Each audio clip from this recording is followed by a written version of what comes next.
सत्संग 47 क्रमांकाचा आहे. आद्य गणेश तत्व सत्संग सुरू झाल्यापासूनचा 47 क्रमांकाचा सत्संग दिनांक 9 ऑगस्ट 2026. मुद्गल पुराण खंड क्रमांक 7 आणि अध्याय 13 पर्यंत आपण मागच्या सत्संगात पाहिलं. 13चा थोडक्यात आढावा सांगतो तुम्हाला. अध्याय क्रमांक 13 हा अत्यंत महत्त्वाचा अध्याय आपण मागच्या वेळेस पाहिला. त्याच्यामध्ये दत्तगीता नावाचा विषय या ठिकाणी झाला.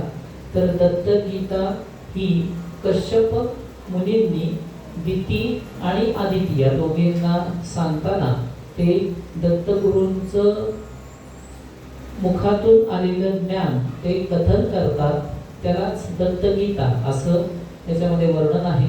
तर आता अध्याय 14 मध्ये असं आहे की दितीने या ज्ञानाने दत्त मार्ग म्हणजे दत्तांनी बोध केलेला मार्ग स्वीकार केला. मग आता इथं आपल्याला असं वाटण्याची शक्यता आहे म्हणजे दिती मातेने देखील दत्तभक्ती केली. दिगंबरा दिगंबरा श्रीपाद वल्लभ दिगंबरा असं म्हणत बसली असं नाहीये. दत्त मार्ग स्वीकारला म्हणजे दत्त प्रभूंनी जो अंतिम शांतीचा गणनाथ ब्रह्माचा मार्ग जो कथन केला तो मार्ग दिती मातेने स्वीकारला. आदिती मातेने देखील स्वीकारला. हा ते झालं, ते विज्ञान झालं, पण हे खरं झालेलं म्हणजे दत्तगीता दत्त परत सांगणार आहे मी आज ते सायंकाळकडे. दत्त म्हणजे ऑलरेडी गिवन तो शब्दाचा अर्थ आहे सांगतो मी. मग जे साधक आत्महिताकडे निघालेले आहेत बघा नीट लक्ष द्या. जे साधक आत्महिताकडे निघाले आपल्याला हित कोणतं करायचंय आत्महित करायचंय हे सर्वांना माहिती. मग त्यांना गणनाथ ब्रह्माच्या ठिकाणी बुद्धी स्थिर केल्याशिवाय पर्याय नाही असं दत्त प्रभू सांगतात. म्हणजे वसिष्ठ मुनी नारद मुनी हे सगळे नैमिषारण्यात जमले होते. तिथं नैमिषारण्य नाही आपलं हे संक्रांतीच्या दिवशी स्नान होतं ते त्या ठिकाणी सगळे जमले होते. तर त्यांनी विचारलं की हे दत्तप्रभू तुम्ही स्वतः ब्रह्मस्वरूप असताना तुम्ही कोणाची उपासना करताय असा प्रश्न हा ऋषी मुनींनी दत्तप्रभूंना विचारलेल्यानंतर दत्तप्रभूंनी जे ज्ञान सांगितलं ते दत्तगीता ते दिती आणि आदिती यांना कश्यप ऋषींनी सांगितलं. मग जे साधक आत्महिताकडे निघालेले आहेत त्यांना मूळ गणनात सोहम ब्रह्माशिवाय कर्मोपाय नाही हेच दत्तगुरूंनी दत्तगीतेमध्ये सांगितले. मग स्वानंद ब्रह्म उपासना का सांगितली? कारण ती उपासनाच अंतिम उपासनेमध्ये मोडते. नीट लक्ष देऊन ऐका. इकडं तिकडं दरवाजाकडे पाहायचं नाही. प्रवचनकार समोर आहेत त्यांच्याकडेच पाहायचं आहे. स्वानंद ब्रह्म उपासना का सांगितली? कारण ती उपासनाच अंतिम उपासना आहे. तुम्ही म्हणाल आम्ही ब्रह्मदेवाची भक्ती करतो, आम्ही शिवांची भक्ती करतो, आम्ही देवीची भक्ती करतो, आम्ही श्रीकृष्णाची भक्ती करतो, परंतु या सर्व भक्तींचा एंड जिथं होतो एंड का होतो? कारण की स्वानंद मूळ गणनाथ ब्रह्माची उपासना या ब्रह्मापासून ब्रह्मणस्पतीपासून ही सर्व ब्रह्म निर्माण झालेली आहे. म्हणून ज्याला अंतिम उपासना ज्याला आत्महित साधायचं आहे त्यांनी गणनाथ प्रभूंच्या ठिकाणी अंतिम तत्वाची बुद्धी ही ठेवलीच पाहिजे असं दत्त प्रभू सांगतात. हे कोणी सांगितले? हे काय विवेक महाराज सांगतायत का मनाचं? नाही. दत्त प्रभूंनी जे ज्ञान सांगितलं ते ज्ञान आपण सर्व साधकांपर्यंत पोहोचवत आहोत मुद्गल पुराणाच्या माध्यमातून. मग अंतिम उपासना आहे कारण की आपल्याला पूर्ण ब्रह्म व्हायचंय का अर्ध ब्रह्म व्हायचंय हे ठरवायचं ज्याचं ते. अर्ध ब्रह्म म्हणजे काय की पूर्ण ब्रह्म म्हणजे काय? ब्रह्मणस्पती ज्याच्याद्वारे संपूर्ण ब्रह्म उत्पन्न झालेले आहे. ते दत्त महाराज कसं सांगतात ते पाहू. आता मी सांगतो तुम्हाला. पूर्ण ब्रह्म व्हायचं असेल तर पूर्ण ब्रह्माचीच उपासना करावी लागते. मला सांगा आपल्याला पूर्ण पोट भरायचं असेल तर संपूर्ण ताट संपवलं पाहिजे का अर्धच ताट संपवल्यावर पोट भरेल आपलं? नाही. त्याप्रमाणे अंतिम आत्महित साधायचं असेल तर गणनाथ प्रभूंच्या चरणी प्रचंड श्रद्धा ही ठेवूनच साधकाला चालावं लागतं, असं दत्तगुरु ऋषीमुनींना सांगतायत. मग दत्तगुरूंनी पूर्ण ब्रह्मच काय सांगितली, आपण हा विषय माग पाहिलेला आहे, परंतु हा अत्यंत महत्वाचा असल्याने त्याची आपण उजळणी घेत आहोत. दत्तगुरूंनी दत्तगीतेमध्ये काय सांगितले, हे देवतांनो मुनींनो, अन्न ब्रह्मेती, अन्नाला ब्रह्म समजावे. आपण काय म्हणतो, अन्न हे पूर्ण ब्रह्म. रामदास स्वामींच्या श्लोकात आपल्या याच्यात पण आहे, वदनी कवळ गीतामध्ये, अन्न हे पूर्ण ब्रह्म. मग अन्नाला ब्रह्म का म्हणायचं हे दत्तगुरूंनी आपल्याला कसं सांगितलं ते समजावतो. अन्न शब्दात केवळ भक्ष्य आणि भोज्य एवढाच भाव नसून अन्नाच्या आधारे चालणाऱ्या स्थूल देहाचा विचार केलेला आहे. त्यांनी काय सांगितलं, फक्त भक्ष्य आणि भोज्य असा भाव नाहीये अन्नाच्या ठिकाणी. अन्नामुळे काय होतं, आपला स्थूल देह कशावर चालतो, अन्नमय कोश, त्याच्यावर हा देह चालतो. मग याला अन्नमय आधारे चालणाऱ्या स्थूल देहाचा विचार आहे, त्याला अन्नमय कोश असं म्हणतात. हा अन्नाने तयार होतो, अन्नाच्या आधारे जगतो, तथा अन्नमयी पृथ्वीतच विलय पावतो. म्हणजे उत्पत्ती, स्थिती आणि लयाचे कारण येथे अन्नच आहे. बघा, नीट लक्ष द्या, अन्न ब्रह्माचा विषय चाललाय.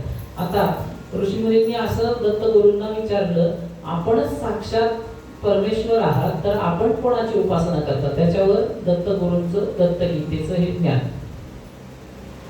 मग दत्तगुरूंनी सुरुवात केली की अन्न हे पूर्ण ब्रह्म आहे असं आपण म्हणतो, तर त्याचं विश्लेषण त्यांनी आपल्याला सांगायला सुरुवात केली. मग उत्पत्ती, स्थिती, लयाचं कारण येथे अन्नच आहे, कारण रूपात त्याला ब्रह्म संबोधले जाते.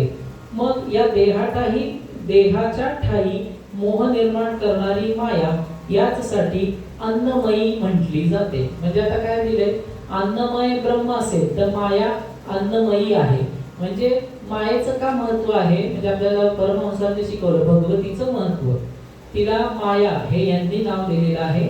आपण भगवती म्हणायचं, कारण की तिच्या हातात सर्व सूत्र आहेत. तेच दत्तगुरु आपल्याला सांगतायत की तिची आपल्यावर कृपा झाली तर गणनाथ ब्रह्मांपर्यंत आपण पोहोचणार आहोत, नाहीतर कोणी नाही, सगळे मग गटांगळ्या खात बरोबर ती भ्रम निर्माण करते. म्हणून अन्न ब्रह्म असेल तर मायेचं नाव काय आहे, अन्नमयी माया.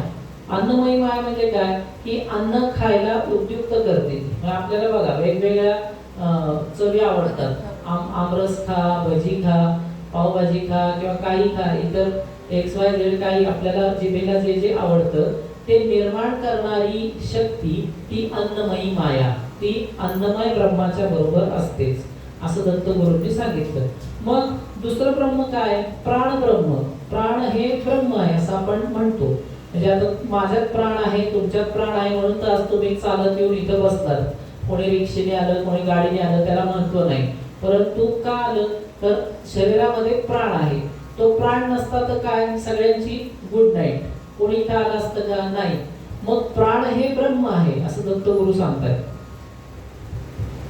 मग प्राणाकार विमोहिनी, प्राणांमध्येच आसक्त करून ठेवणारी ती परत प्राणमयी माया असं तिला म्हणतात. नंतर मनोब्रह्माणी, मनोमयी अवस्थेमध्ये, म्हणजे मन हे ब्रह्म आहे, प्राण हे ब्रह्म आहे, हे पंच कोश सांगितलेले आहेत वेदांनी. ते ज्ञान दत्तगुरु आपल्याला आधी सांगतायत. मग विज्ञान ब्रह्म म्हणजे काय, विज्ञान म्हणजे बुद्धी. बुद्धी ब्रह्म आपल्याला ज्ञानोबा माऊलींनी सांगितले, अर्जुना प्रथम जाण बुद्धी, जे तेज तत्वाची आदी, जे सत्व गुणाची वृद्धी निरंतर. बुद्धी देखील ब्रह्म आहे.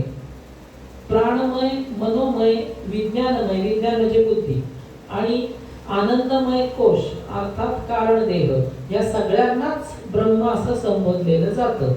मग चिंतनाचा विषय ठरवलं जातं. मग प्रथम देहाला चिंतन केलं जातं. बघा नीट स्टेप बाय स्टेप चालले दत्तगुरु आपल्याला काय सांगतात, चिंतनाचा विषय देह ब्रह्म असं आपण म्हणतो.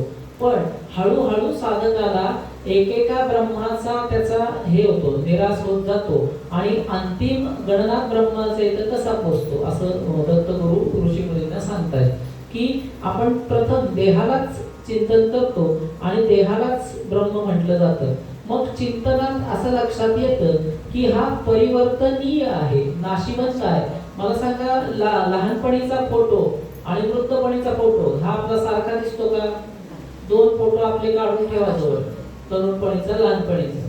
हाईट बदलली, वजन बदललं, सगळं बदललं, चेहरा मात्र थोडासा सारखा असेल, परंतु परिवर्तनीय आहे. दत्त महाराज सांगतात देह काय आहे, काय कॉन्स्टंट राहतो कोणाचा?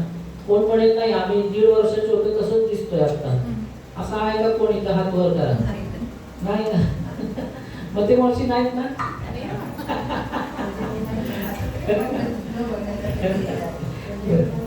मग दत्तगुरु सांगतात परिवर्तनीय देह आहे, म्हणजे देह ब्रह्माचं चिंतन आपण केलं तरी ते परिवर्तनीय आहे, नाशिवंत आहे. मग काय? मग प्राणांचं चिंतन घडतं. प्राण हा नित्य आहे का अनित्य आहे, एवढं सांगा मला. हा, नीट नीट मला उत्तर विचार करून द्या. हा, प्राण नित्य आहे, मग जातो का?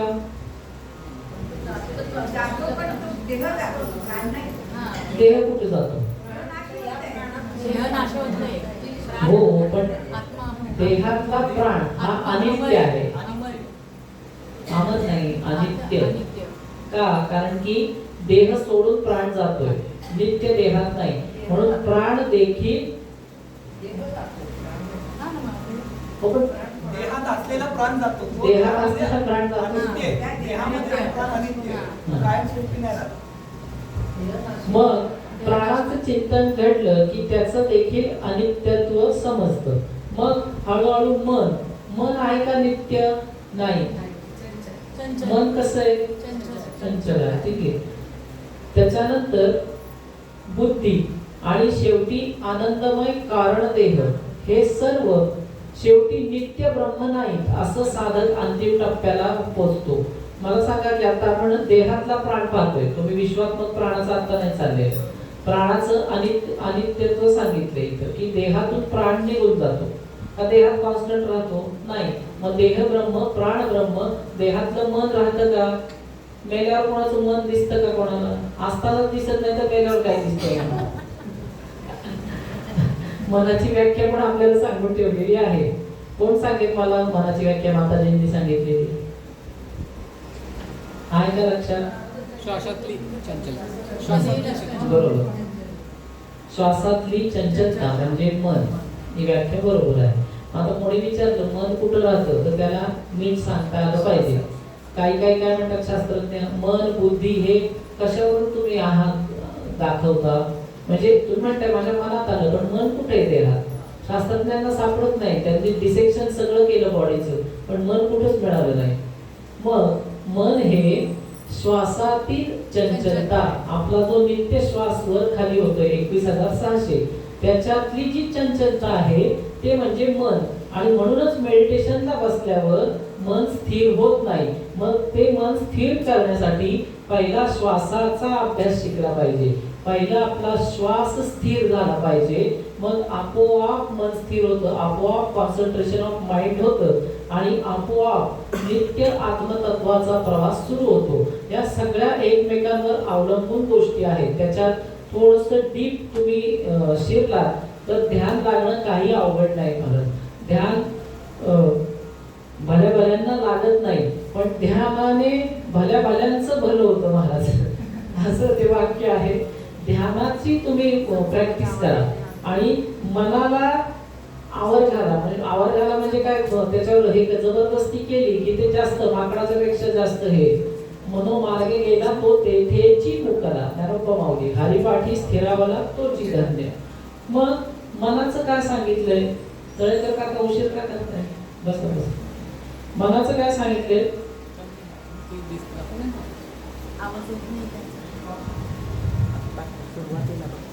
हा, मग दत्तगुरूंचा विषय आपला चाललेला आहे. इकडे लक्ष द्या माझ्याकडे. दत्तगुरूंचा विषय चाललेला आहे की बुद्धी, मन, प्राण, देह ही काय शाश्वत ब्रह्म नाही, हे परिवर्तनीय आहेत, हे देखील नाशिवंत आहेत. मग असा साधक एक एक टप्पा पार करीत अंतिम तत्व रूपात श्री गणनाथ ब्रह्माच्या चरणी जात असतो आणि या सर्व अवस्थांमध्ये त्या त्या स्तरावर जी माया त्याला मोहित करते तिलाच श्री दत्त प्रभू त्याच नावाने संबोधित करतात. म्हणजे अन्नाच्या ठिकाणी आपल्याला मोहित करते ती माया अन्नमयी, किंवा काय नाव दिले मगाशी आपण पाहिले, अन्नमयी माया, बरोबर. नंतर मनोमयी माया, मन सारखं आपलं अट्रॅक्ट होते. आज पिक्चर पाहायचं, आज नाटक पाहायचं, उद्या मूवीला जायचं, परवा वनडे जायचं, तेरवा दुबईला जायचं, 14वा काहीतरी जायचं, असे वेगवेगळे प्लॅन हे चालू असतात. ती मनोमयी माया. या मनोमयी मायेतून आपल्याला सुटायचं असेल तर गणनाथ ब्रह्माचं स्मरण, सद्गुरु स्मरण आणि भगवती मातेचं स्मरण या 3 गोष्टी प्रचंड आपल्याला उपयुक्त ठरतात. मग दत्त गुरु पुढे सांगतायत की जे चैतन्य ब्रह्म सांगितले तेथे माया चैतन्य रूपिणी स्थित आहे. कळलं का सर्वांना? चैतन्य ब्रह्म धरलं तर माया देखील चैतन्य रूपाने स्थित आहे. बिंदू ब्रह्मात बिंदुमयी होते, सोहम ब्रह्मात सोहम प्रबोधिनी असते, बोध ब्रह्मात माया बोधमयी असते.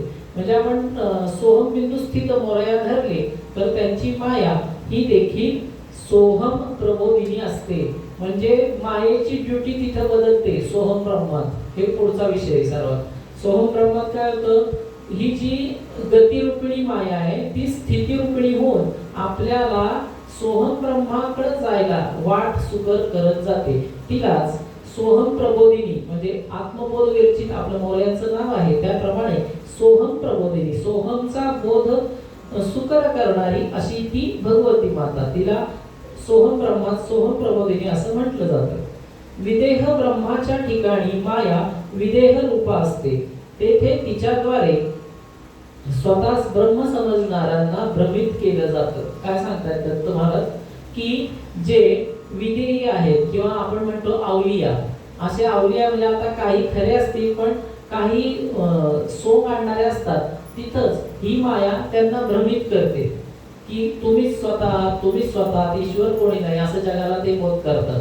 नाही, तू माझं स्मरण कर, तू माझं हे कर, तू माझं ते कर.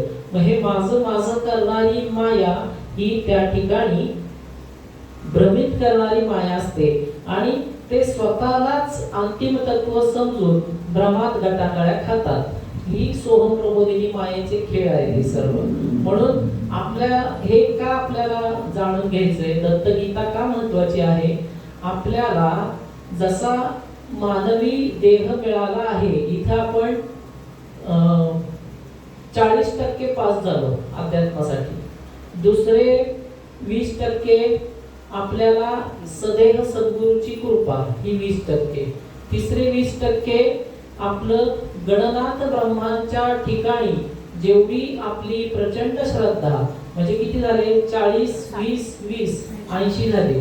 आणि उरलेले 20% हे स्वतः साधना आणि विहित कर्मार्पण भक्ती हे करून मग 100% आपण स्वानंद ब्रह्म गणनाथांच्या चरणी पोहोचू शकतो.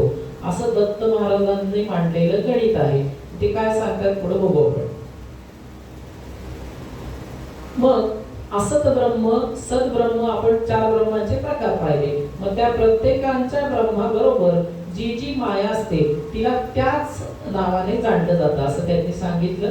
मग थोडक्यात दत्तगुरूंनी केलेला बोध म्हणजे सर्वं खलविदं ब्रह्म हे महावाक्य वेदात आत्मतत्वास ब्रह्मतत्वास विविध नावांनी संबोधलेले आहे.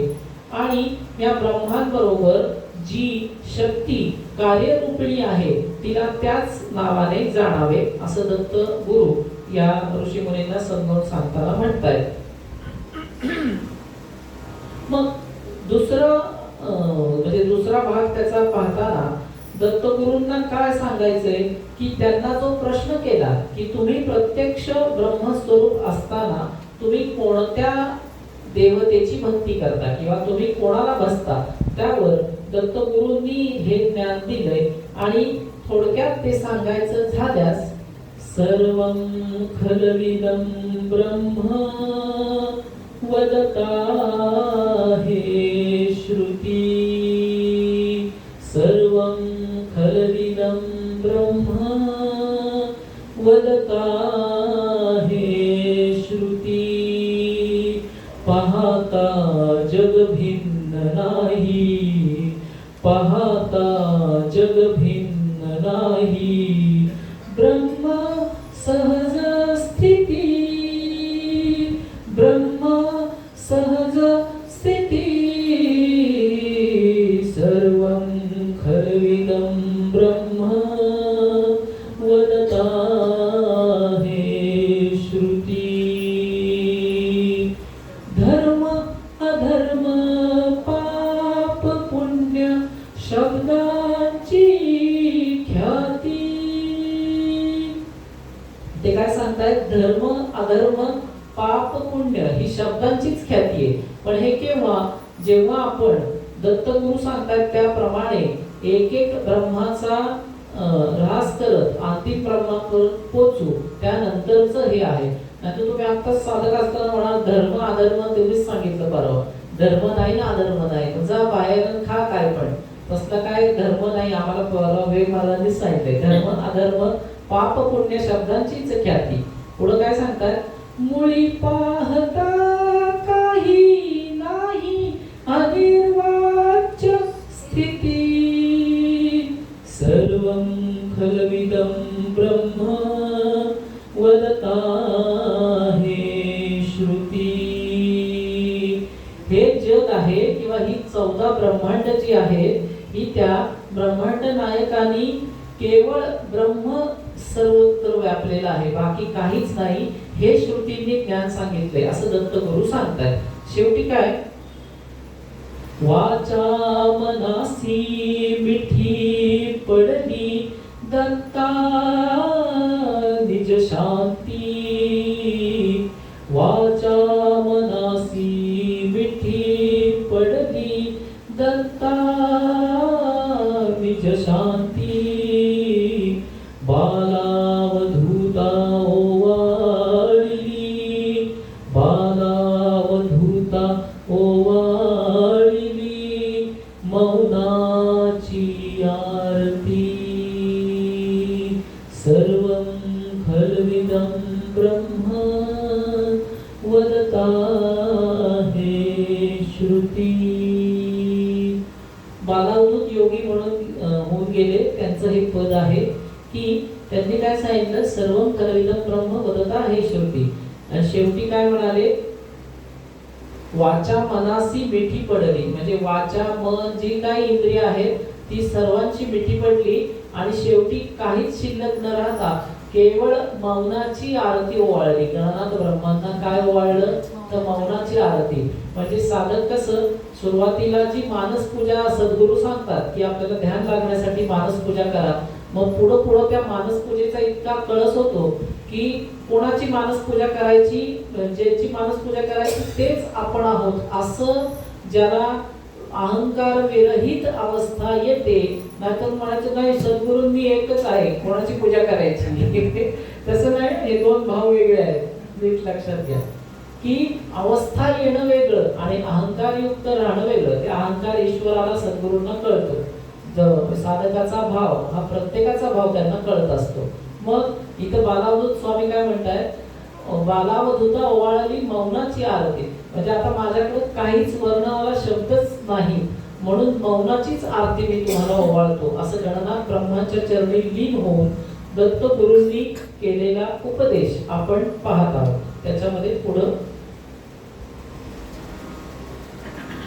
ब्रह्मणस्पती का म्हणायचं गणनाथ ब्रह्मांना मग ते त्याची फोड विवेचन करताना दत्तगुरु म्हणतात ब्रह्मांचे पालक रूपात स्थित असलेले जो परमात्मा आहे त्यांनाच वेदात गणाध्यक्ष म्हणतात हेच साक्षात ब्रह्मभूयमय आहेत तेव्हा हे मुनींनो मी त्या ब्रह्मभूयत्वाचंच भजन सतत करीत असतो असं म्हणतात दत्तगुरु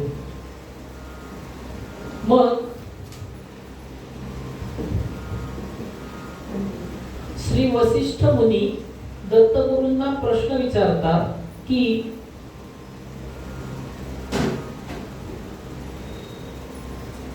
ब्रह्मणस्पती हे गणना ब्रह्मांनाच का म्हणायचं, तसेच वेगळ्या ब्रह्मांपेक्षा ब्रह्मणस्पती वेगळे का समजायचे, वसिष्ठ मुनी विचारतात. त्यांनी आता दत्तगुरूंनी काय सांगितलं की सर्व ब्रह्म ही ऱ्हास पावतात आणि ती त्याच्यातूनच उत्पन्न झालेली ब्रह्म आहे.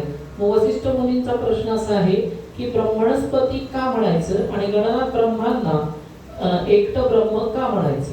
मग वसिष्ठांचं वचन ऐकून आनंदित झालेले योगींद्र दत्तात्रय म्हणजे दत्तगुरु या विशेष प्रश्नास असं म्हणतात, अन्न प्राणादिक ब्रह्मांची श्री गणेश भगवंतांनी रचना केली, त्यामुळे त्यांना त्यांचे पालक असे म्हणतात. या ब्रह्मांच्या चालक रूपात त्यांना पती असं संबोधलं जातं. म्हणजे आता ही जी ब्रह्म आपण पाहिली, जी चार ब्रह्म आपल्याला माहिती आहेत, असत ब्रह्म, असत ब्रह्म, नेती ब्रह्म, समब्रह्म. त्याच्यानंतरची आता जी पाहिली अन्न ब्रह्म, मनोब्रह्म, बुद्धी ब्रह्म, जे म्हणजे सर्व जगत हे ब्रह्म आहे, असं ही याचा चालक, याचा पती म्हणून ब्रह्मणस्पती असं त्यांना म्हटलं जातं. मग त्यांच्या प्रश्नाचं उत्तर असं आहे, वसिष्ठ मुनींच्या प्रश्नाचं, की या ब्रह्मांच्या लय झाल्यानंतर त्यांचं पालकत्वही लय पावतं, म्हणून ते स्वतःच एक द्वितीय ब्रह्म रूपात उरतात. कळलं का तुम्हाला की वसिष्ठ मुनींचा काय प्रश्न आहे की हे ब्रह्म आहेत, मग ब्रह्मणस्पतींनाच त्यांचं हे का म्हणायचं प्रमुख. तर त्याचं उत्तर देताना दत्तगुरु म्हणतायत की या ब्रह्मांचा लय झाल्यावर पालकत्वाचा देखील लय होतो. मला सांगा, एखाद्या पालकाचा शाळेमध्ये मुलगा कॉलेजात गेला की त्याचं शाळेतलं पालकत्व लय पावतं, त्याप्रमाणे ही ब्रह्माचा लय होतो. आपण मगाशी पाहिलं की देह हा परिवर्तनीय आहे, देह हा नाशिवंत आहे, मन टिकणारं नाही, बुद्धी टिकणारी नाही, प्राण हा देखील देह सोडून विश्व प्राणामध्ये विलीन होतो. म्हणजे हे कोणतंच ब्रह्म शाश्वत नाही, पण या शाश्वत ब्रह्मांचा पती हा शाश्वत आहे महाराज, म्हणून त्याला ब्रह्मणस्पती असं म्हटलं जातं. असं दत्तगुरूंनी शंकेचं निवारण, वसिष्ठ मुनींच्या शंकेचं निवारण करताना म्हणतात. उत्पन्न करता पण तोच आणि लय झाल्यावर त्याच्यातच बरोबर. आणि मग लय झाल्यानंतर पालकत्व म्हणजे नातं हे लय पावतं, त्याच्यामुळे तो एकटाच होतो, म्हणून ब्रह्मणस्पती ही संज्ञा त्यांना श्रुती स्मृती वेद यांनी प्रदान केलेली आहे. मग पुढं ऋषीमुनी दत्तगुरूंना म्हणतात की देहाची एकरूपता ही चैतन्याच्या चैतन्याशी आहे, देहाची एकात्मता संभवतच नाही. मग तुम्ही ब्रह्मणस्पतीची उपासना कशी करता असं दत्तगुरूंना प्रश्न केला वसिष्ठ मुनी आणि नारद मुनी यांनी केला. त्याच्यावर दत्तगुरू सांगतात, एकरूपता चैतन्याच्या चैतन्याशी आहे. म्हणजे आपलं प्रेमगीतात सांगायचं झाल्यास, व्यवहार चैतन्याचा होतो चैतन्याशी, व्यवहार चैतन्याचा होतो चैतन्याशी, उरला तो भेद आता, उरला तो भेद आता, केवल या नामाशी, व्यवहार चैतन्याचा होतो चैतन्याशी, व्यवहार चैतन्याचा होतो चैतन्याशी. मला सांगा की माझ्यामधलं चैतन्य काय वेगळं आहे, तुमच्यातलं काय वेगळं आहे, यांच्यातलं वेगळं आहे, त्यांच्यातलं वेगळं आहे, असं आहे का? अहो, सर्वानुभूती सुखरूप ज्ञानोबा माझा चैतन्य एकच तुम्हाला दिले, एकच मला दिले, जे मला दिले तेच तुम्हाला दिले, त्याच्यात काहीच भेद नाही. फक्त आपले देह वेगळे, आपली नाव वेगळी, म्हणून आपण भेदात्मक जगतोय महाराज. मूळ भेद नाहीच आहे. हे जे चैतन्य आहे ते सर्वांना मुक्त हस्ताने प्रदान केले ईश्वराने. आणि खरी शोकांतिका ही आहे ईश्वर शोधायला आपण बाहेर जातो, पण ईश्वर आपल्यातच आहे ही शोकांतिका आहे. आणि तेच माणसाला कळत नसल्यामुळं प्रचंड बुद्धीचे भेद आहेत आणि प्रचंड बाहेर सगळा गोंधळ आहे. माणसाला ही जी दत्तगुरूंनी आता सांगितलं, ही जी माया आहे ती मायाच भ्रामरी आहे महाराज. त्यांनी काय केलं ईश्वराने की तू मला जाणण्यासाठी एक प्रतिकृती तयार केलेली आहे मानवाची. म्हणजे आपण म्हणतो की ईश्वराला जाणण्यासाठी एक प्रतिकृती तयार केली, ती म्हणजे मनुष्य प्राणी म्हणजे तुम्ही आम्ही. पण प्रतिकृती तयार करताना त्यात भ्रामरी माया मातेचा त्याच्यात घालून ठेवलेला मोठा विषय आहे. कारण की ते कंपाऊंड केले महाराज. कोणी सगळ्यांनीच माझ्याकडे येऊ नये आणि स्वरूपात गर्दी होऊ नये याच्यासाठीच हे कंपाऊंड आहे. आणि ते प्रचंड भरभक्कम कंपाऊंड आहे. कवलेजी कळतंय ना तुम्हाला? चालून चालूनच तिथपर्यंत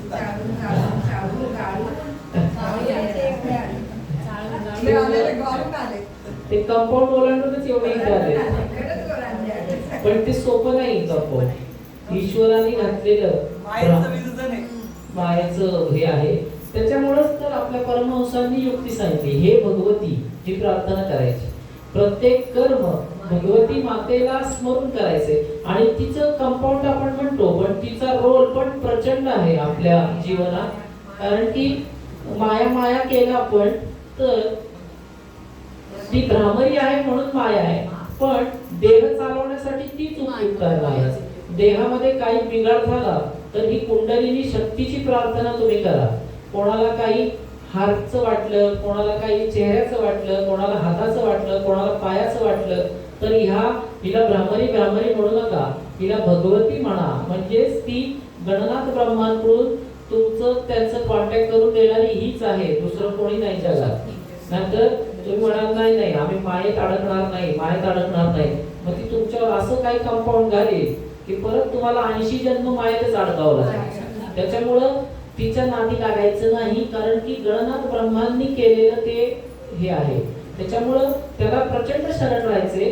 आणि हे भगवती माते, हे गणनाथ ब्रह्म, हे सद्गुरुनाथा, हे 3 शब्द विसरायचेच नाही. हे 3 शब्द लक्षात ठेवणं म्हणजेच आपल्या भक्तीचं तिथं 50 ते 75% काम होणं हे आहे. आणि सतत शरणागती, सतत कर्म अर्पण हे विभाग तुम्ही लक्षात ठेवून जर का दिनक्रम आचरला तर आपण दत्तगीतेवर तंतोतंत चाललेलो आहोत असं साधकांनी लक्षात ठेवायचे. त्यांनी काय सांगितलं, देहाची एकात्मता संभवतच नाही, त्यामुळे देहाला उपासना करण्याशिवाय पर्याय नाही. दत्तगुरूंना त्यांनी विचारलं की तुम्ही संपूर्ण ब्रह्म आहात तरी तुम्ही उपासना का करता? त्याच्यावर दत्तगुरूंनी सांगितलेलं उत्तर, मी उपासना का करतो कारण की मी आता देहामध्ये आहे. दत्तगुरु देहाने होते. मग ते काय म्हटले, देहाची एकात्मता संभवतच नसल्यामुळं देहाला उपासना करण्याशिवाय पर्याय नाही आणि चित्ताला चिंतनाशिवाय तरणोपाय नाही. योग मार्गात, ध्यान मार्गात जर देहातीत अवस्था असेल तर त्या महायोगालाच फक्त उपासनेतून सूट असू शकते. दत्तगुरु, इथे श्री दत्तगुरु काय सांगितलं त्यांनी की देहाला उपासना करण्याशिवाय पर्याय नाही आणि चित्ताला काय सांगितलं, चिंतनाशिवाय पर्याय नाही. मग योग मार्गात आणि ध्यान मार्गात देहातीत अवस्था असेल तर त्या महायोगालाच फक्त उपासनेतून सूट असू शकते असं दत्तगुरु सांगतात. म्हणजे देहातीत अवस्था एखाद्या योग्याची असेल तर त्याला उपासनेतून सूट असू शकते. मग पुढे वसिष्ठ मुनी म्हणतात की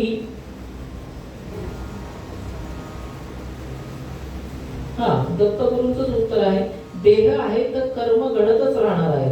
मला सांगा, आपला जन्माला घातलं आणि जेव्हा आपण पहिलं रडलो किंवा रडण्याच्या आधी श्वास आला, डॉक्टर काय सांगतात, मुलगा झाला मुलगी झाला आधीच अनाउन्स नाही करायचं.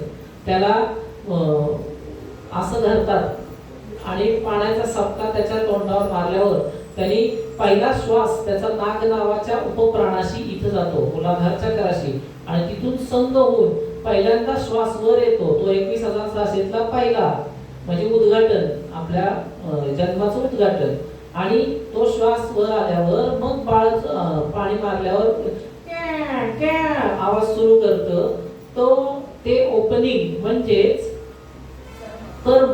कर्म आपलं पहिलं कर्म, पृथ्वी तलावर आल्यावर कर्म.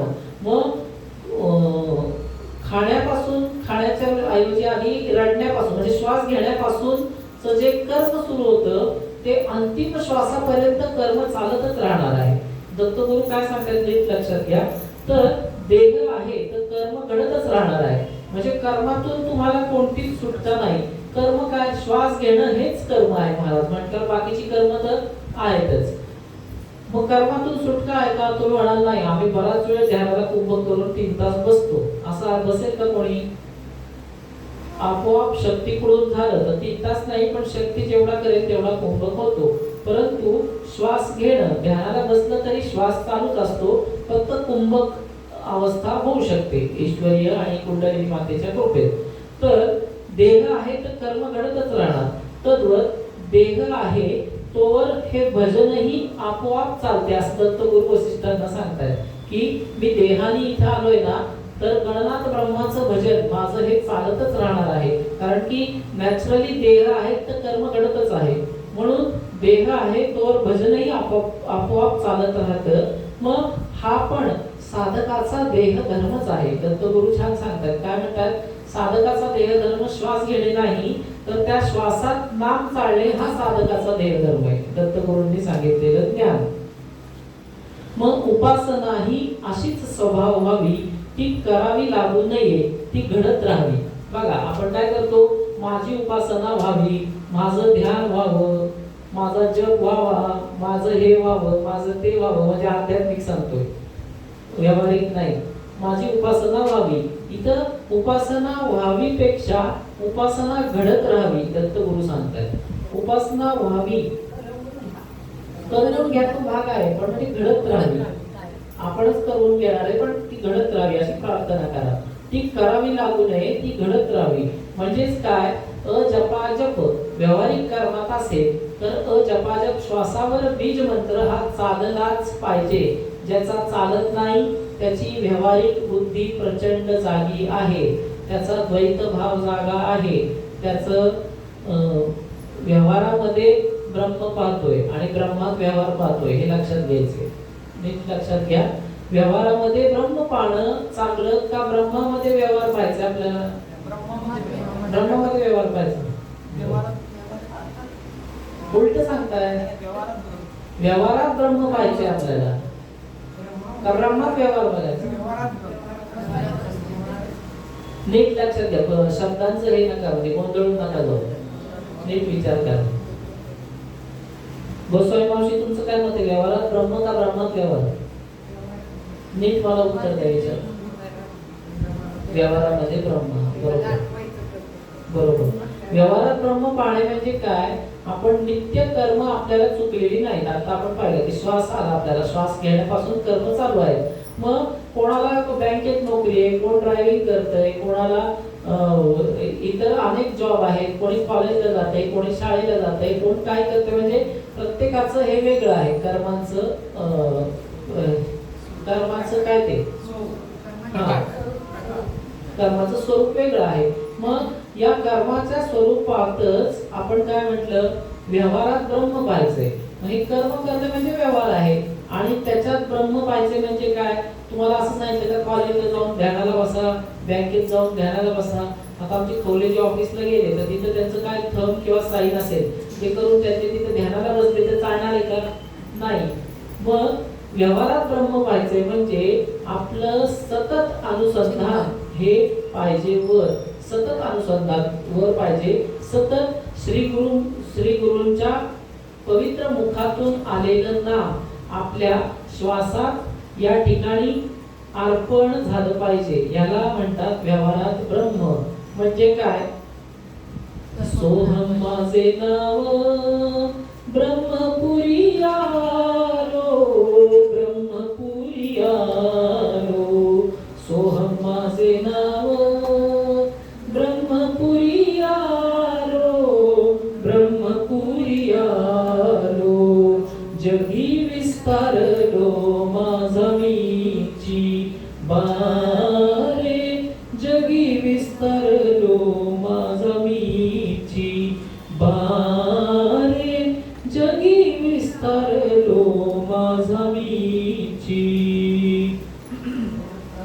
कोण्या कारणासी येणे माझे झाले, येणे माझे झाले. मला सांगा कोण्या कारणासी येणे माझे झाले? हा प्रश्न पडतो का आपल्याला? हे फक्त संतांना पडलेला प्रश्न आहे. तुकोबाराय म्हणतात तो अभंग आहे, जन्म आलो त्याचे आजी फळ झाले साचे. मला सांगा आपण जन्म आल्यानंतर किंवा आपण तरुण झाल्यानंतर किंवा आपण मध्यम वयीत झाल्यानंतर किती वेळा म्हणतो की मी जन्माला आलो म्हणून बरं झालं, किंवा कोण्या कारणासी येणे माझे झाले? हा प्रश्न तरी पडलाय का? आपल्याला का पाठवलंय पृथ्वीवर? आपल्याला आपला काय संबंध होता या पृथ्वीशी? आपला मागचा जन्म काय होता?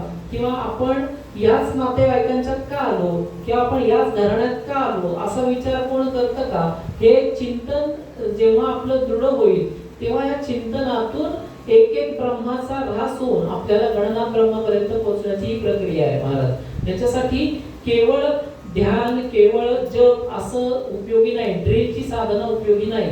याच्यासाठी सर्वांगीण दृष्टी आपल्या जीवन क्रमावर ठेवा, दुसऱ्याच्या नाही.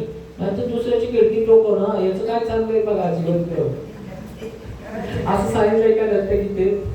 नाही, तुम्ही तुमच्या खिडकीत सकाळी उठा, दुसऱ्याच्या दिनक्रमावर लक्ष ठेवा की हा इथं काय जन्माला आला, हा याचं काय झालं, किंवा हा काय करतोय, असं नाही सांगितलेलं.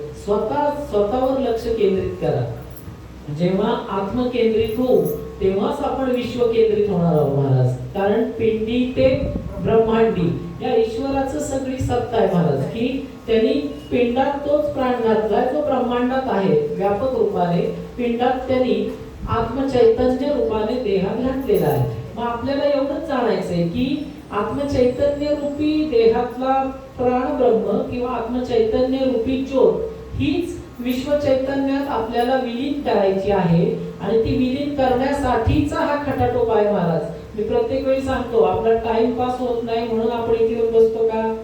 आपल्याला वाती वळायला लावतो, आपल्याला दुर्वाणी उडायच्यात का पुराण ऐकताना? आपल्याला वाती वळायच्यात का? आपल्याला काय तेलाच्या बाटल्या भरायला सांगतोय का? तसलं काही नाही. हे सगळं खाली राहतं महाराज. एक ब्रह्म आहे, दुसरी माया आहे आणि तिसरे आपण आहोत. हे तीनच गोष्टी लक्षात ठेवा. आणि या सर्वांना जोडणारा दुवा सद्गुरुनाथ आहे चौथी. मग ह्या गोष्टी तुम्ही व्यवस्थित अशा कप्पे करून व्यवस्थित डोक्यात करून घेतल्या ना तर अध्यात्म अवघड नाही. आणि हे जर का कळलं नाही तर अध्यात्म प्रचंड अवघड आहे. तुम्ही एक जन्म नाही 140 जन्म जरी प्रवचन आणि सत्संग ऐकत बसलात तरी ते कळणार नाही. या गोष्टी पटापट अंडरस्टँड करून घ्यायच्या गोष्टी आहेत. या वाटतात की तितक्या सोप्या गोष्टी नाहीत, परंतु आपण गणनाथ ब्रह्माला, कुंडलिनी शक्ती मातेला, सद्गुरुनाथांना रोज प्रार्थना करायची आहे की हे जे अंतिम स्वरूपाचं ज्ञान माझ्या बुद्धीला आकलन व्हावं, ही एक प्रार्थना रोज करायची.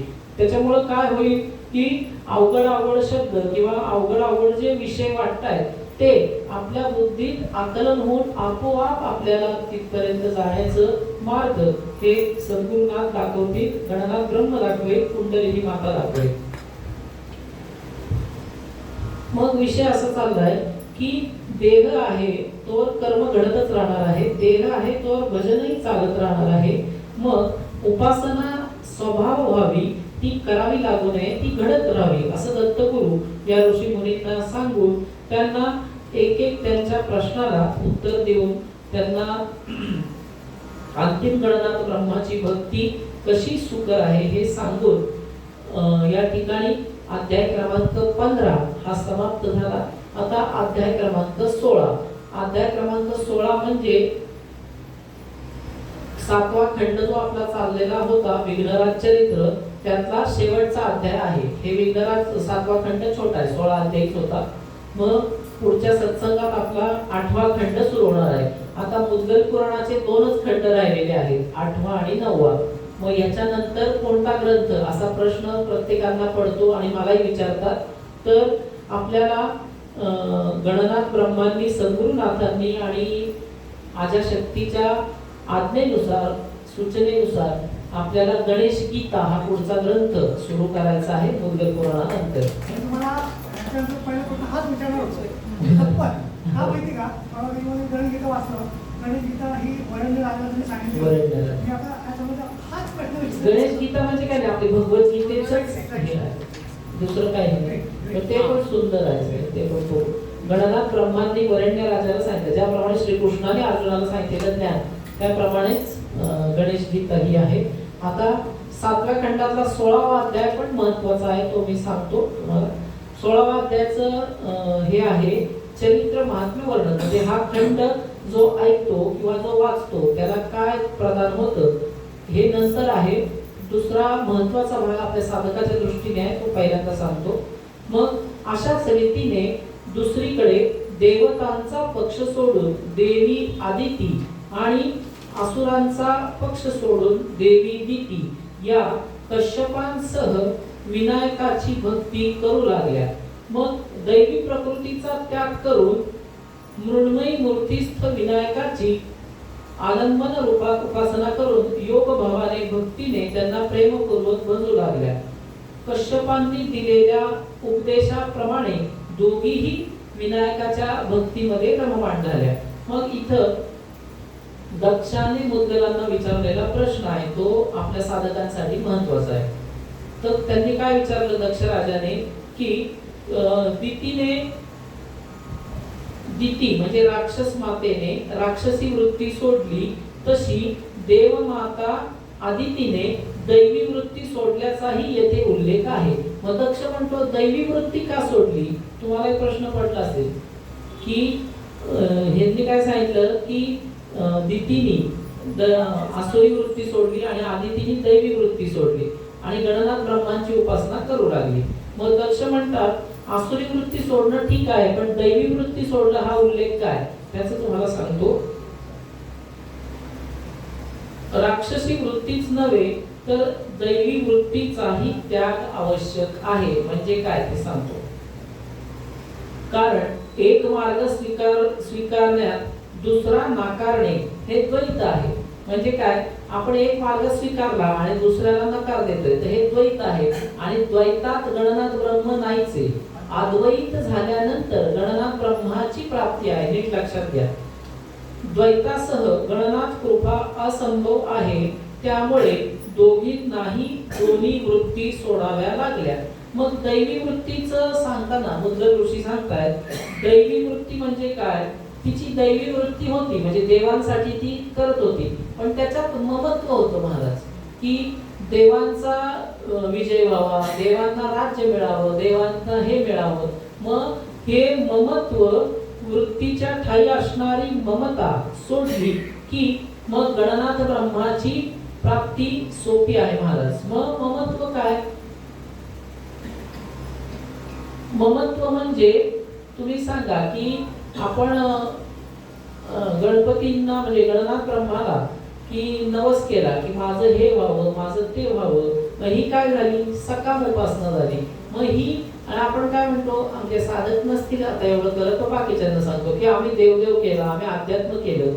मग ही दैवी वृत्ती म्हणजे सकाम उपासनेची वृत्ती जेव्हा संपते तेव्हा गणनाथ ब्रह्माची प्राप्ती होते. म्हणजे निष्काम कर्मयोग. आणि तो काय आहे, ध्यान साधना निष्काम. स्वधर्मात रत असणारी माणसे विविध कर्म करतात. बघा मुद्गल ऋषी काय सांगतात. आणि देह धर्म रूपात आसक्ती न बाळगता केली जातात विविध कर्म, त्यावेळी ती योगरूप ठरत असतात. तेच कर्म देव प्राप्तीसाठी भक्तिरूप ठरते. म्हणजे काय सांगितलंय, स्वधर्मात रत असणारी माणसं विविध कर्म करतात. मग कोणी नवस बोलतो माझं 5 नारळाचं तोरण घ्या, माझं हे होऊ दे, माझं ते होऊ दे, त्याच्यामुळे त्यांना गणनाथ ब्रह्माची प्राप्ती होणार आहे का? व्यावहारिक कामांसाठी सकाम उपासना हा इथं भाव आहे. तर सकाम उपासना न करता जे साधक केवळ विहित कर्म करून रात्री कर्म अर्पण करतात अशांनाच गणनाथ ब्रह्माची प्राप्ती होते. असं मुद्गल ऋषी दक्ष राजाला दैवी वृत्तीचा त्याग केला म्हणजे काय ते सांगताना सांगतात, ते समजवताना सांगतात. मग ते पुढे सांगतात की ऋषी मुनी भक्तिभावाने आपापल्या परिवारासह हेच करतात. हेच म्हणजे काय की देह धर्मरूपात आसक्ती न बाळगता कर्म केली जातात. मग आसक्ती न बाळगता म्हणजे काय? कर्मार्पण भक्ती आपल्याला जी शिकवली परमहंसांनी माताजींनी की तुम्ही दिवसभर कर्म केलीत, मग त्याचं आपल्याला फळ हे मिळलं पाहिजे हे आपली अपेक्षा असते. परंतु आपण जेव्हा ओम तत्सत ब्रह्मार्पण वस्तू श्वासवर घेऊन करतो त्यानंतर ते डिलीट एव्हरीवन किंवा रिसायकल बिन असं होतं. रिसायकल बिन तरी परत आपल्याला घेता येतं, पण इथं काहीच घेता येत नाही. हे ओम तत्सत ब्रह्मार्पण केल्यानंतर स्वानंद गणनाथांच्या चरणी आपली कर्म यशस्वी निर्विघ्न अनुकूलतेत अर्पण होतात. परंतु ही प्रक्रिया साधक करतो का?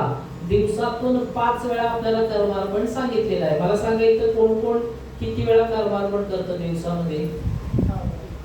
दिवसातून 4 वेळा. तुम्ही 4 वेळा सांगितलं. कोण कोण करतं? किरण 3 वेळा. बरं ठीक आहे, संख्येला महत्व नाही. समजा नाहीच जमलं तर रात्री शांत चित्ताने सर्व कर्म अर्पण करायचे आहे. पण दिवसभरात जमलं तर अनुसंधान राहतं हे आहे. आणि कर्मार्पणासाठी असं नाही सांगितलं की 501 रुपये विवेक महाराजांना पाठवा आणि मग कर्मार्पण करा, असं आहे का? तसं असतं तर म्हणले असते तुम्ही आमची कर्म असू देत ते काय होत नाही, साठली तर साठली.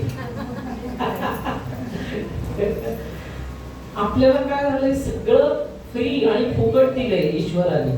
पण ते इतकं फ्री फुकट आणि इतकं अमूल्य आहे की ते आपण ह्याला हे दिलं होतं, स्लोगन दिलं होतं आपल्याला, विनामूल्य अमूल्य. त्याप्रमाणे ईश्वराने ह्या गोष्टी विनामूल्य प्रचंड अमूल्य दिल्यात. की अमूल्य हा शब्द पण तिथं फिक्का पडतो.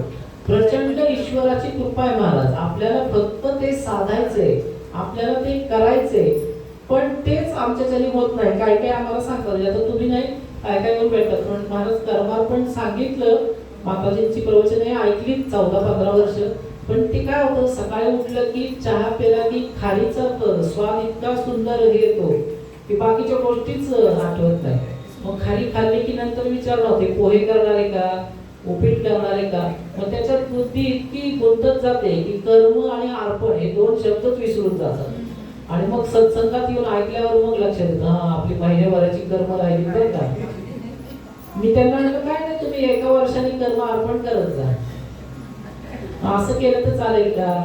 ईश्वरालाही कळतं की माझ्या प्रती कोणाची प्रीती आहे, की माझ्या प्रती कोणाचा भाव आहे. की तुम्ही नुसतं मी मगाचपासून तुम्हाला सांगते, तुम्ही ड्रीम म्हणून साधना करू नका, तुम्ही द्रष्ट बनून साधना करा. द्रष्ट म्हणजे काय, साक्षी भावाने साधना करायला शिकल्यानंतर त्याच्यात फळ येणार आहे महाराज. नाहीतर तुम्ही वर्षानुवर्ष हिमालयात जाऊन डोळे मिटून बसतात तरी काही अनुभव येणार नाही.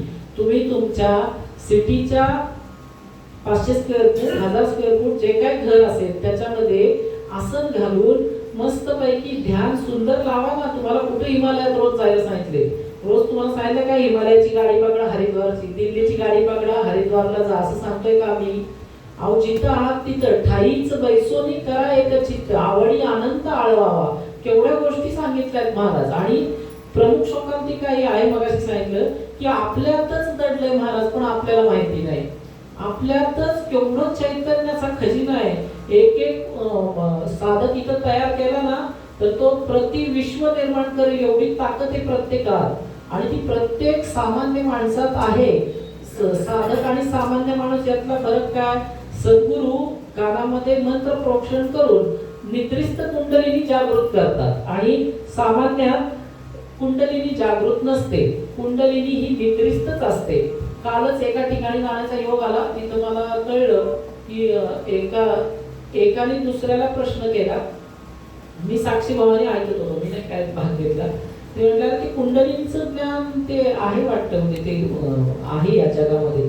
तर ती दुसरी एक स्त्री होती, छे छे छे असलं काही नसतं म्हणजे ते सगळं पूर्वी झालेलं आहे. आता कोणीच कुंडलिनी जागरूक बिगरूक करू शकत नाही आणि तो शब्द पण आपण काढायचा नाही तोंडातून. आम्ही हसत होतो, आम्ही म्हणतो ठीक आहे. म्हणजे कसं आहे, ब्राह्मणी माता ही परफेक्ट बसलेली आहे. आणि तुम्ही असं प्रत्येकाला वाद घालून मारून मुटकून मुसलमान करू शकत नाही. हे सगळं नियोजित आहे महाराज. कोणी माझ्यापर्यंत यायचं, माझ्यापर्यंत म्हणजे परमात्म्यापर्यंत. कोणी परमात्म्यापर्यंत पोहोचायचं, या गोष्टी नियोजनबद्ध आहेत, या गोष्टी नियोजित केलेल्या आहेत. तुम्हाला आता असं वाटतंय की माझी अवस्था एवढी आहे, माझी अवस्था ब्रह्मसाक्षात्कारापर्यंत आहे, पण ती कधी खाली आणून ठेवेल हे कळणार नाही. त्याच्यामुळं सतत सावध, सतत शरणागती आणि सतत चिंतन, अखंड चिंतन मयुरेशाचे, अखंड चिंतन परब्रह्माचे, हे लक्षात ठेवा आणि आपला प्रवास करत राहा. मग जी वृत्ती काढली आदिती आणि दिती यांना वृत्ती, दैवी वृत्ती आणि असुरी वृत्ती काढायला सांगितली. त्याचंच विश्लेषण उत्तर मीमांसेमध्ये ज्ञानोबा माऊलींनी केले. मी माझे ऐसी आठवण, विसरले जयाचे अंतःकरण, पार्था तो संन्यासी जाण निरंतर. ओवीत फार छोटी वाटते, पण ओवीत प्रचंड अर्थ आणि प्रचंड गहन वैभव दडलेला आहे. कारण की जगात समूळ दुःखाचं कारण मी आणि माझं.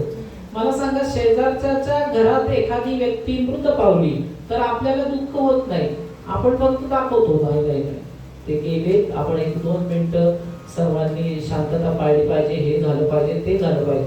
आणि तीच घटना स्वतःच्या घरात झाली तर किती आकांतांड होतं. म्हणजे मी आणि माझं ह्याच्यावर सगळं आहे. ज्ञानोबा माऊली असो, कश्यप मुनी असो, दत्त महाराज असो, सगळं हेच ज्ञान सांगतात. ते काय म्हणतात, मी आणि माझं ऐसी आठवण, विसरले जयाचे अंतःकरण. ज्ञानोबा माऊली सांगतात. पार्था तो संन्यासी जाण निरंतर. ज्ञानोबा माऊलींनी असं सांगितलं का, भगवी लुंगी आणि भगवा शर्ट जो घालतो तो संन्यासी जाण निरंतर.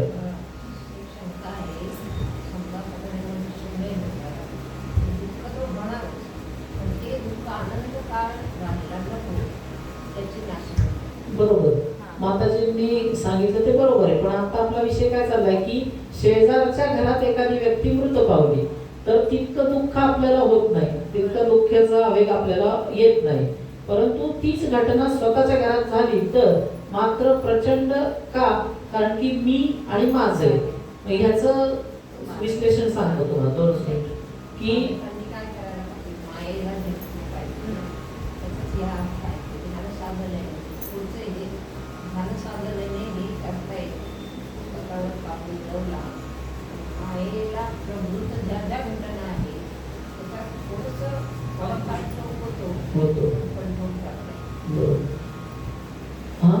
हे माऊली तेच सांगतात की मी आणि माझं जर का आपण भावना हे केल्या, भावना काय मारायच्या का नाही, परंतु ध्यान साधनेद्वारे, सद्गुरु उपदेशाद्वारे आणि अखंड चिंतनाद्वारे हे सहज शक्य होतं.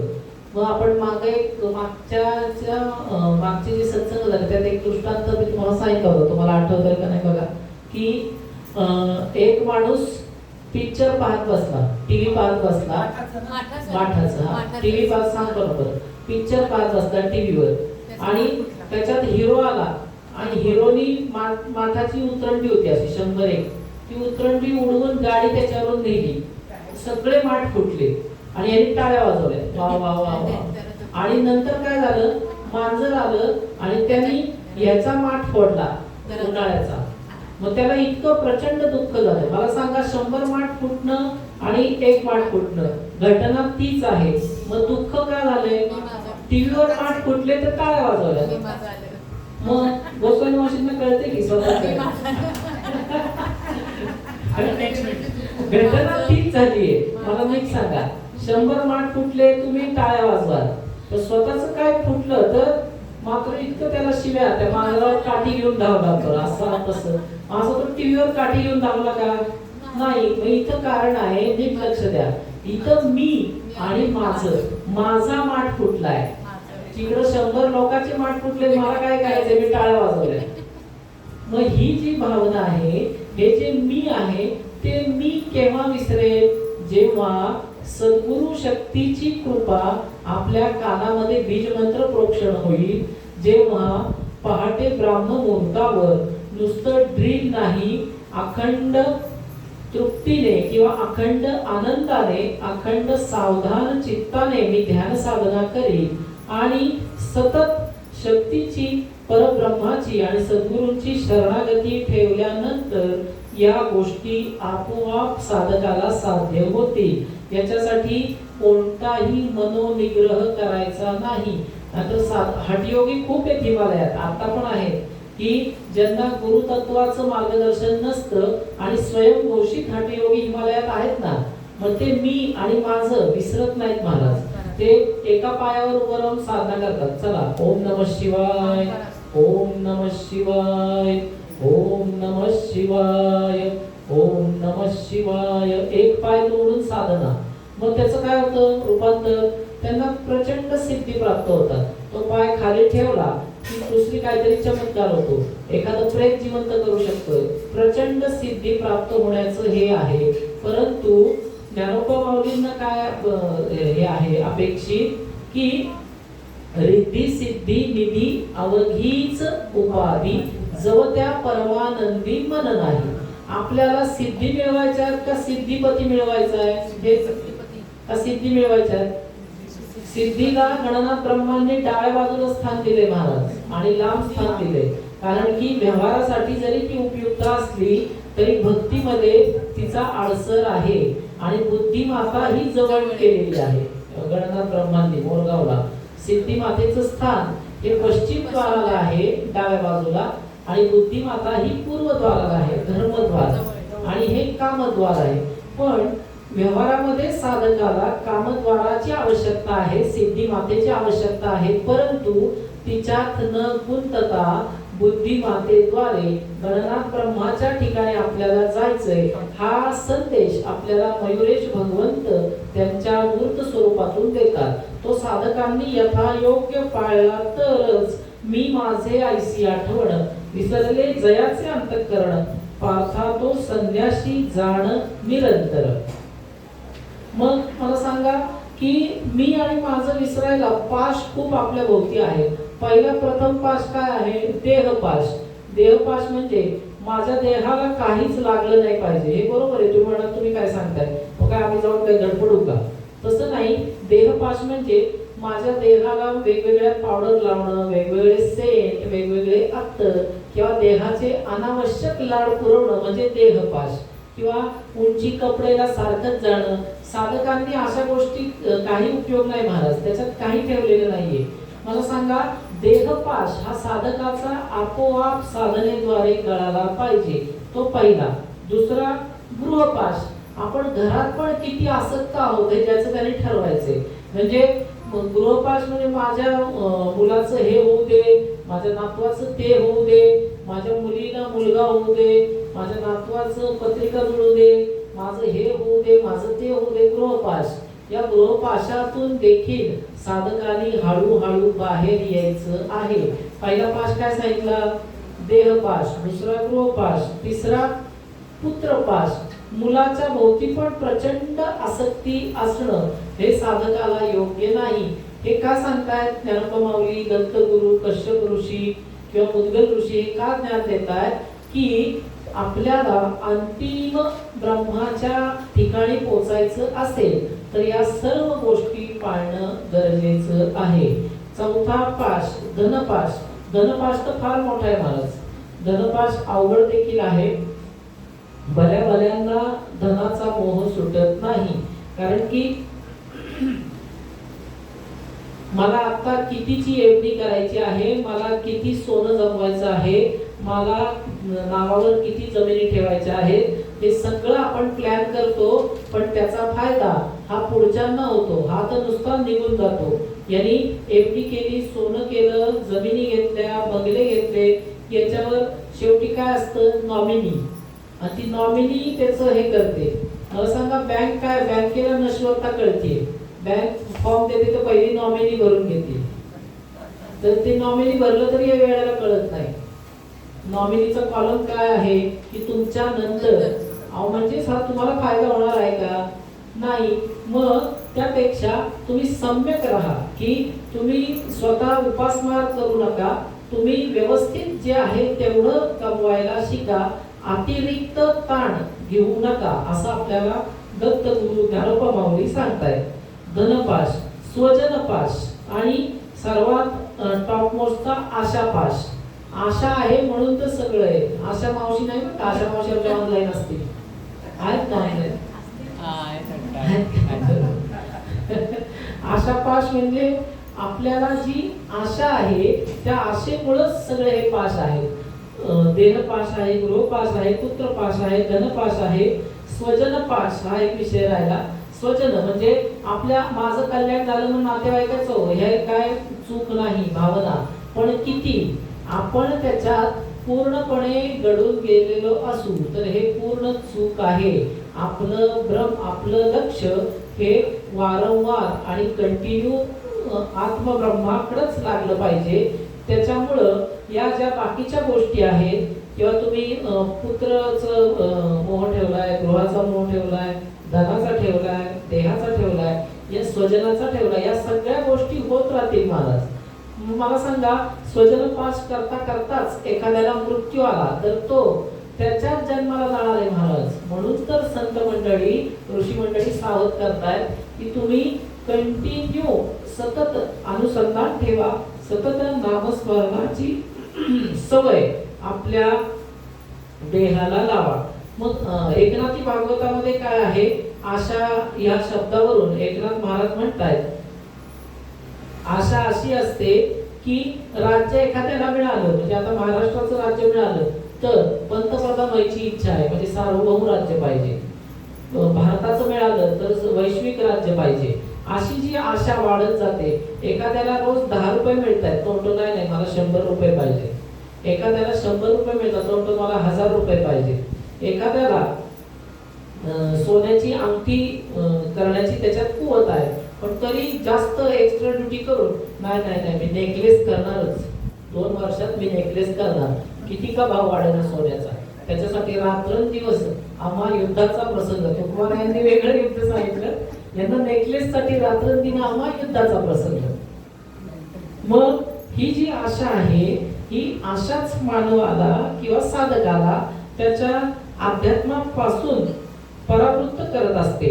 मग नाथ महाराज एकनाथी भागवतात म्हणतात, आशा उपजली अनंतासी नीच वामनत्व आले त्यासी. म्हणजे विष्णूंना आशा उत्पन्न झाली, ती बळीराजाची गोष्ट, त्या आशेमुळेच त्यांना वामनत्व आलं आणि वैऱ्याच्या दारी झाला मागता द्वारपालता तेणे त्यासी. आशेमुळं प्रत्यक्ष विष्णू भगवंत हे झालेले आहे. तर तुमची आमची काय कथा असे नाथ महाराज म्हणतात. म्हणून आशा ठेवू नका, आशेमुळं प्रचंड नुकसानाचं वेळ येते. मग आशेचा भाऊ कोण आहे दुसरा? लोभ आहे. म्हणजे या सगळ्या काय आपण हे म्हणतात षड्रिपू. षड्रिपू हे आपल्यात प्रचंड घालून ठेवलेले महाराज. त्याच्यामुळं काय होतं षड्रिपूंच्या एक एक रिपूला आपल्याला संपवण्याचं सामर्थ्य आपल्यात नाही. एक एक रिपू आपल्याला संपवेल महाराज. षड्रिपूंपैकी एक रिपू असला तरी तो आपलं काम तमाम करून टाकेल. मग यांना संपवायचं कसं, तर यांना गणनाथ ब्रह्माची उपासना करायची. त्याचा एक छोटासा तुम्हाला दृष्टांत सांगतो. एक साधू होता, देवीच्या मंदिरात एक साधू होता आणि तो आपलं देवी भागवत सांगून त्याची गुणगान करत होता. म्हणजे व्यवस्थित होता, भोंदू नाही काही नाही. आणि त्याच गावात एक गणिका राहत होती. गणिका म्हणजे वेश्या, पण ती जरा ज्ञानी होती. मग तिला कळलं हे साधू महाराज आले.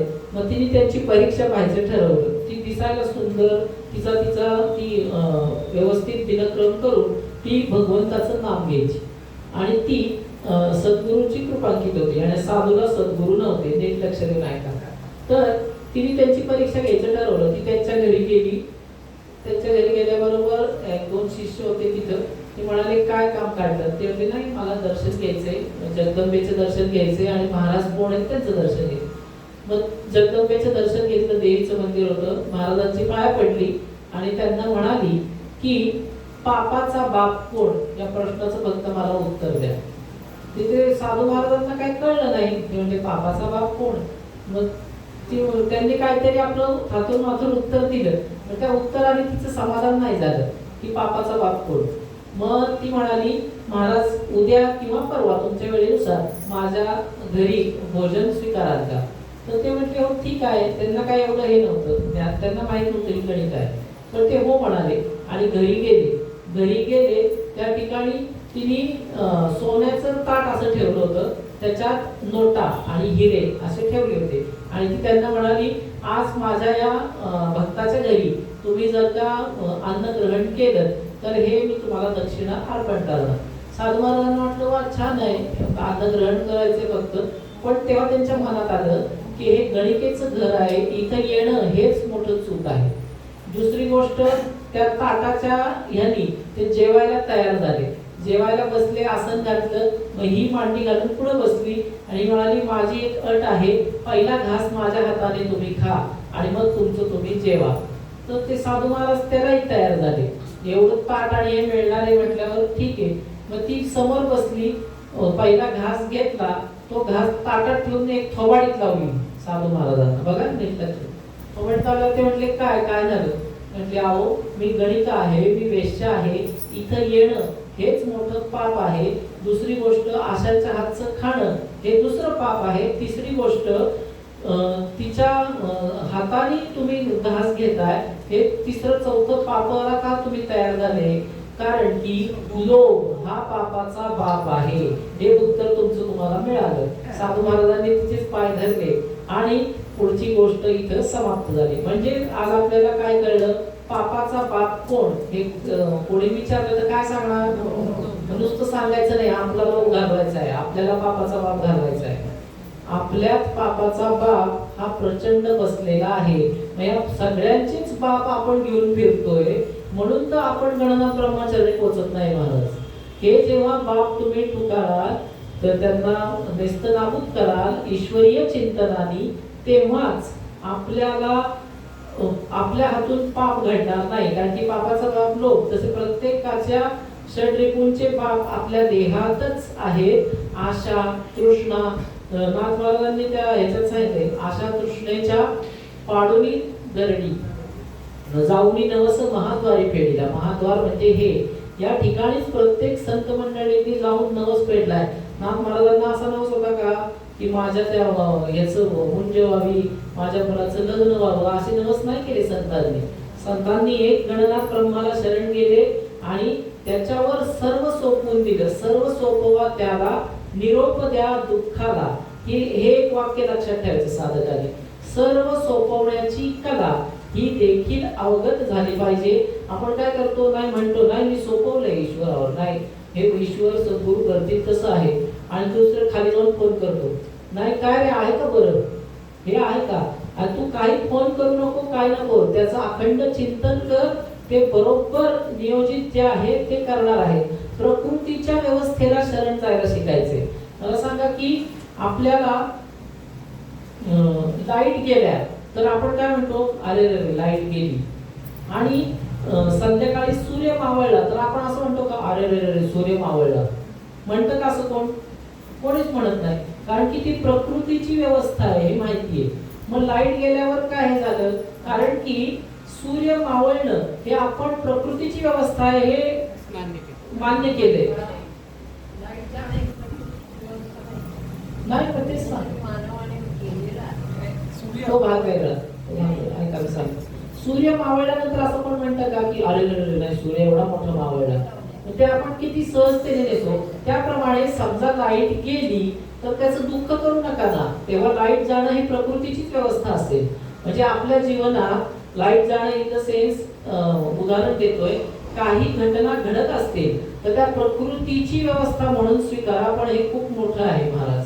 त्याच्यासाठी आपण आपली बुद्धी ही परब्रह्म परमेश्वराच्या चरणी सतत लीन असेल तर या प्रकृतीच्या व्यवस्थेला आपण शरण जाण्याची ताकद आपल्याला प्रदान होईल. आणि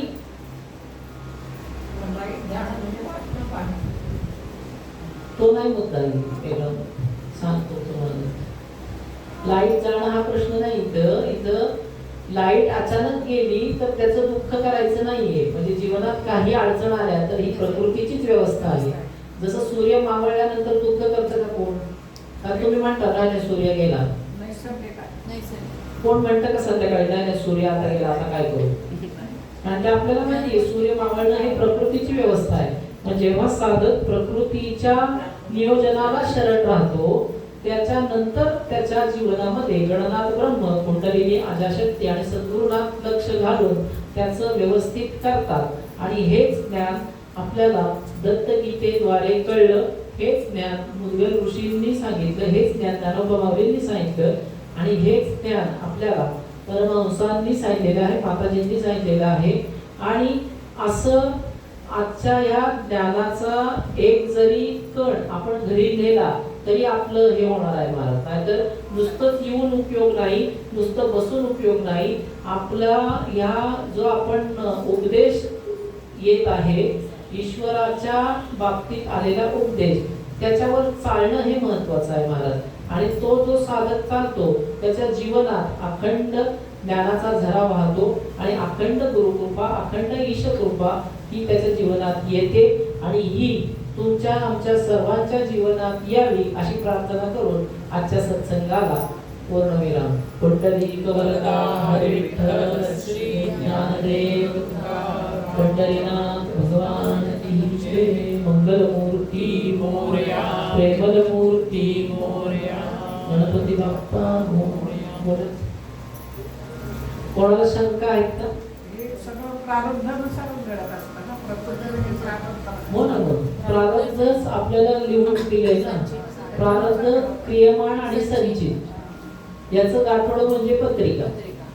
मग पत्रिकेतले जे योग आहेत शनी केतू शापित योग, राहू चंद्र ग्रहण योग, शुक्र राहू निष्ठुम योग, हे योग तिथं का बसले? तुमचं त्या त्या पत्रिकेची स्थान आहे की पहिलं स्थान डोक्याचं स्थान, चौथं स्थान मातृ स्थान किंवा वाहन सौख्याचं स्थान. मग वाहन सौख्याच्या ठिकाणी ग्रहण योग असेल तर मागच्या जन्मी काहीतरी वाहन रिलेटेड आपला अपराध झालाय, म्हणजे एखाद्याला वाहनाने उडवलाय किंवा असं गोष्टींमुळं ते संपूर्ण भगवंताच्या नियोजनानुसार त्या त्या पत्रिकेत येत असतं. मग त्याच्यात मग तेच सांगतो ना, प्रकृतीची व्यवस्था आहे.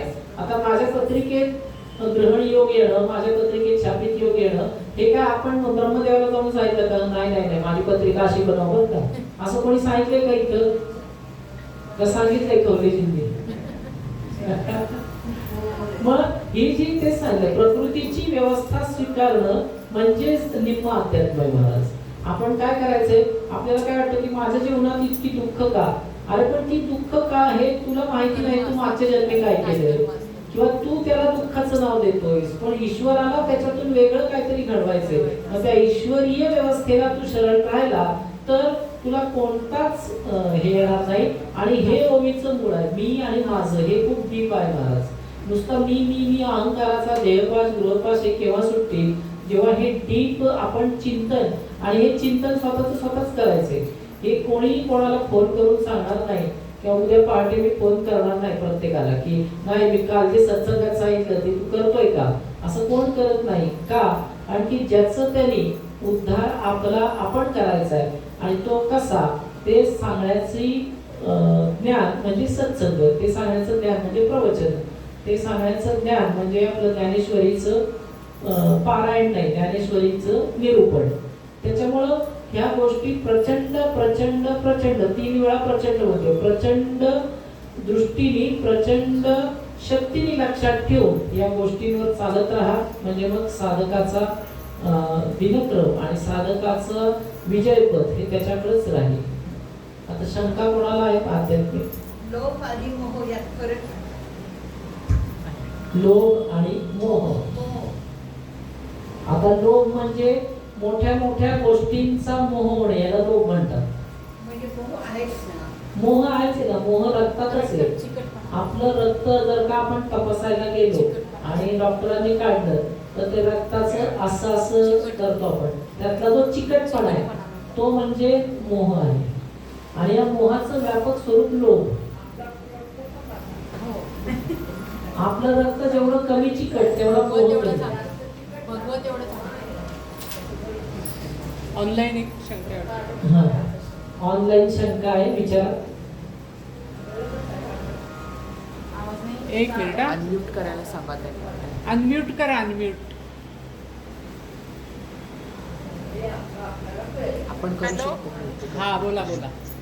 हा मला असं विचारायचंय की जेव्हा आपण हॅलो हा बोला बोला येतोय ऐकू. हा येतोय का आवाज? येतोय बोला. हा जेव्हा आपण प्रार्थना करतो सगळ्यांसाठी तर तो गृहपाश होतो का? हा म्हणजे आपल्या कुटुंबियांसाठी सगळ्यांसाठी हो बरोबर शंका आहे. आपल्या वेदाताई पवार यांनी ऑनलाईन शंका विचारलेली आहे. बरोबर आहे शंका की आपण आपल्या घरच्यांसाठी किंवा सगळ्यांसाठी प्रार्थना करतो तर तो मोहपाश होतो का? तर मग ही प्रार्थना आपल्या आपण भल्यासाठीच करतो. बरोबर आहे. म्हणजे आता मुलीला नोकरी लागावी, मुलीचं लग्न व्हावं या आपण प्रार्थना केल्या तर तो मोहपाश होतो का?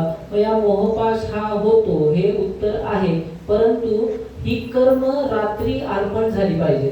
प्रार्थनेचं कर्म देखील काम्य उपासनेचं कर्म हे फळ मिळाल्यानंतर साधकाचं अर्पण झालं पाहिजे. म्हणजे समजा आता जुईला चांगली नोकरी लागल्यानंतर ही कर्म प्रार्थनेची आठवणीने अर्पण करायची आहे तर मग तो मोहपाश ठरणार नाही. आणि ती जर का विसरली तर मग मोहपाश. बरोबर कळलं का? हो कळलं कळलं ठीक. तुम्हाला कळलं का सर्वांना? म्हणजे काय करायचं आता तुम्ही म्हणाल घरच्यांसाठी काय प्रार्थना करायचीच नाही का? मोहपाश, देहपाश, जे पाशांची नावं सांगितली त्यांची शंका ती आहे. पण प्रार्थना करायची मात्र आपली ती कर्म रिझल्ट मिळाल्यानंतर ती अर्पण करायची. तुम्ही समजा एखादा काम्य जप घेतला आणि तो रोज अर्पण केला तर त्याचं तुम्हाला फळ नाही मिळणार. मग काय करायचं? रात्री झोपताना हे भगवती, हे गणनाथ ब्रह्मा, हे सद्गुरुनाथा, दिवसभरात केलेली सर्व कर्मे परंतु मी अमुक तमुक काम्य जप केलेला आहे तो सोडून इतर तुझ्या चरणी अर्पण असं करा तर ते काम होईल. आणि ते काम झाल्यानंतर मात्र ते अर्पण करा. हे जरा लक्षात ठेवायच्या गोष्टी पण या कराव्या लागतील. पुढची शंका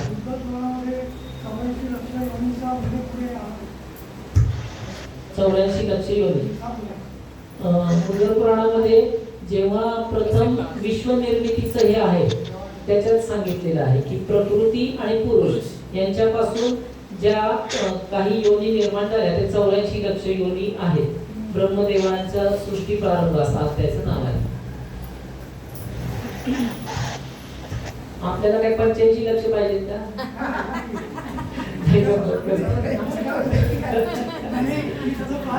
बरोबर. धसका घेतला.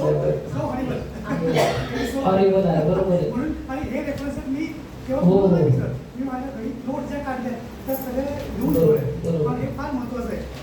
त्याच्यात असं लिहा की ब्रह्मसृष्टी प्रारंभ हा अध्याय आहे त्याच्यामध्ये 84 लक्ष योनींचा उल्लेख आलेला आहे. त्याच्यामुळे यांनी धसका घेतलाय ते बरोबर आहे. असं धसका प्रत्येकाने घ्या कारण की आपल्याला 84 लक्ष योनीत परत फिरायचं नाहीये. मानवी जन्म हा एकदाच आहे. मानवी जन्म हा अंतिम आहे. मानवी जन्म हा चौक आहे. प्रत्येक वेळी सांगितलेलं गेले. मग त्या चौकातून आपल्याला उजवीकडे वळून अंतिम मुक्तीच्या मार्गाला जायचंय का डावीकडे वळून परत 84 लक्षाच्या प्रवासाला जायचंय. की माताजींनी एक दृष्टांत दिला होता तो आंधळ्या बाबाचा दृष्टांत आठवतोय ना की अशी गोल गडी असते त्यामध्ये तो आंधळा बाबा उभा असतो आणि त्याला बाहेर पडायचं असतं.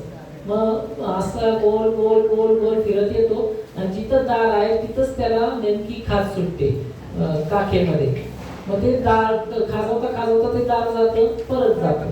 त्याप्रमाणे साधकाला म्हणा किंवा मानवाला म्हणा अंतिम जन्म आलेला आहे परंतु विषयांची किंवा बाकीच्यांची जी खाज सुटते ती खाज सुटून देऊ नका तर दार आपलं मुक्तीचं चुकणार नाही. ते खाज बसलं की दार चुकलं हा दृष्टांत लक्षात ठेवून साधकाने त्याचं जीवन क्रमायचं आहे. पुढची शंका बोल. आता तुम्ही जे दत्तगुरूंची कथा सांगितली त्याच्यामध्ये ते होतं त्वम देहत्रयातीत.